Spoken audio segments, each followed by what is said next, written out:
Hi, I'm Keith Melton, the president of Cane Masters, old man with a cane.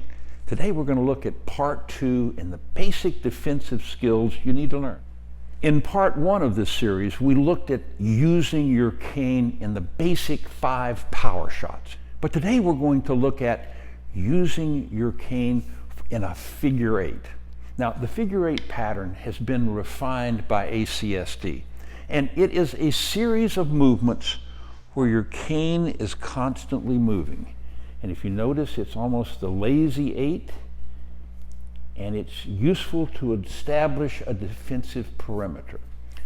The basis of it is that you need to be comfortable with your cane, so that the first lesson is to develop wrist flexibility.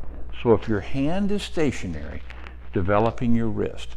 Now notice as I learn and I develop it, on the extreme, the cane is somewhat loose. It's being gripped between my thumb and my forefinger. And you develop a fluid movement. It is the same in either hand. And it's the fundamental movement. If you do this 100, 200 times a day, pretty quickly you'll develop the flexibility you need in your wrist. If you're faced with a personal protection situation, fundamental movement, of course, as always, retreat if you can. But if you can't, you need to defend yourself. Establishing the figure 8 sets the perimeter and lets the bad guy know that if they come to you, part of their body is going to get hurt. But the beauty of the figure 8 is when it's done properly, at any point you can launch into a power shot. Think of the figure 8. It's just a placeholder, and then you can attack. The bad guy doesn't know if this is part of a sequence of simply place holding, or am I going to attack low? Am I going to attack high? They don't have any idea what's going to happen. Ideally, they're going to see this and say, that's a crazy old man with a cane. I'd probably better run the other direction and find someone else to be a victim. When you're starting out, always practice daily to learn your figure 8. Develop the wrist flexibility. Anything you learn with one hand, you should be able to do with the other.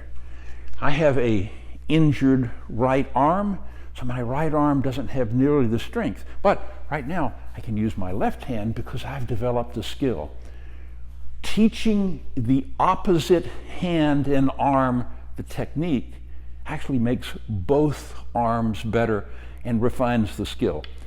If you're out walking the dog, you're standing watching a television show, making sure there's no people, pets, spouses, TV sets around, practice your figure 8.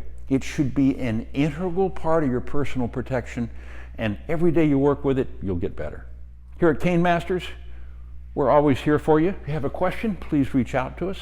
If you like these videos and find them useful, please hit the like button, and of course we want you to subscribe. If you have a question, just give us a call at 1-800-422-2263, and we look forward to hearing from you.